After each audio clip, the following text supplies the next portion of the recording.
Hello, good evening. This is Myesha Marie coming to do our reading the Bible together.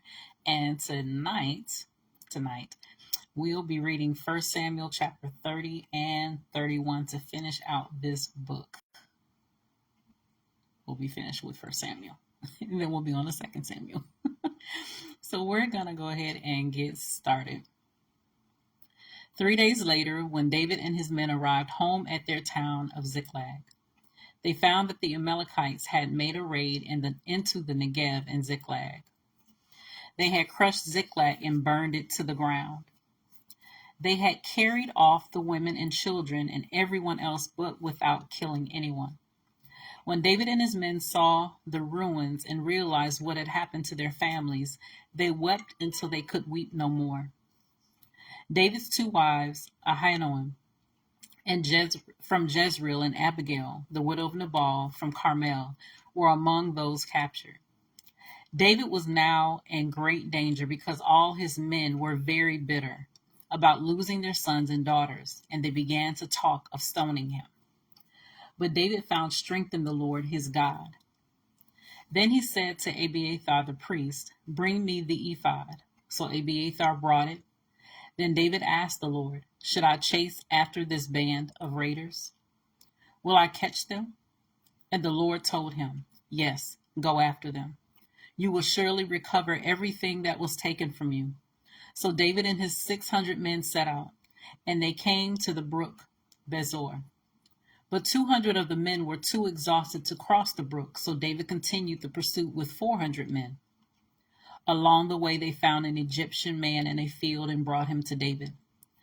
They gave him some bread to eat and water to drink. They also gave him part of a fig cake and 2 clusters of raisins, for he hadn't had anything to eat or drink for 3 days and nights. Before long, his strength returned. "To whom do you belong, and where do you come from?" David asked him. "I am an Egyptian, the slave of an Amalekite," he replied. "My master abandoned me 3 days ago because I was sick. We were on our way back from raiding the Kerethites in the Negev, the territory of Judah and the land of Caleb, and we had just burned Ziklag." "Will you lead me to this band of raiders?" David asked. The young man replied, "If you take an oath in God's name that you will not kill me or give me back to my master, then I will guide you to them." So he led David to them, and they found the Amalekites spread out across the fields, eating and drinking and dancing with joy because of the vast amount of plunder they had taken from the Philistines and the land of Judah.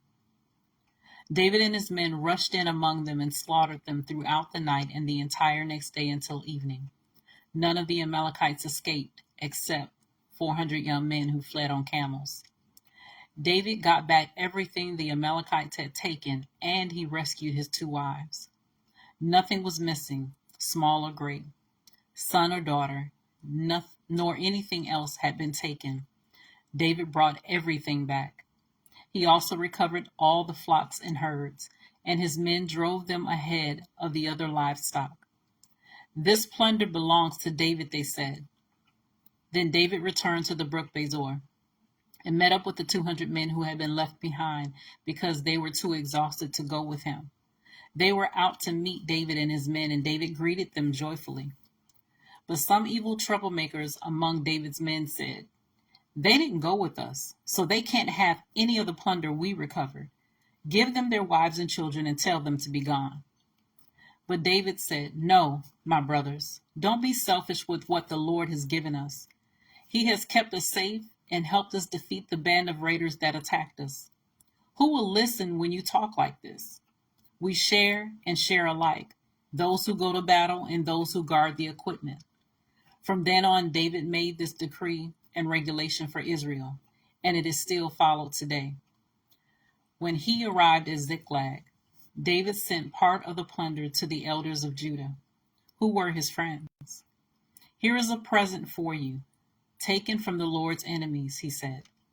The gifts were sent to the people of the following towns David had visited: Bethel, Ramoth Negev, Jatir, Aurora, Sithmoth, Eshtemoa, Rakah, the towns of the Jerahmeelites, the towns of the Kenites, Hormah, Borashan, Atak, Hebron, and all the other places David and his men had visited. So that was 1 Samuel chapter 30, and now we're going to go on to chapter 31. Chapter 30, 1 Samuel chapter 31, NLT. Now the Philistines attacked Israel, and the men of Israel fled before them. Many were slaughtered on the slopes of Mount Gilboa. The Philistines closed in on Saul and his sons, and they killed 3 of his sons, Jonathan, Abinadab, and Malchishua. The fighting grew very fierce around Saul, and the Philistine archers caught up with him and wounded him severely. Saul groaned to his armor-bearer, "Take your sword and kill me before these pagan Philistines come to run me through and taunt and torture me." But his armor-bearer was afraid and would not do it. So Saul took his own sword and fell on it. When his armor-bearer realized that Saul was dead, he fell on his own sword and died beside the king. So Saul, his 3 sons, his armor-bearer, and his troops all died together that same day.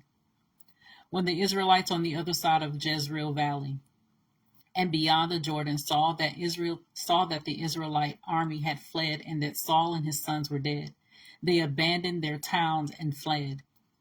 So the Philistines moved in and occupied their towns. The next day, when the Philistines went out to strip the dead, they found the bodies of Saul and his 3 sons on Mount Gilboa. So they cut off Saul's head and stripped off his armor. Then they proclaimed the good news of Saul's death in their pagan temple and to the people throughout the land of Philistia. They placed his armor in the temple of the Ashtoreths, and they fastened his body to the wall of the city of Bethshan. But when the people of Jabesh Gilead heard what the Philistines had done to Saul, all their mighty warriors traveled through the night to Bethshan and took the bodies of Saul and his sons down from the wall. They brought them to Jabesh, where they burned the bodies.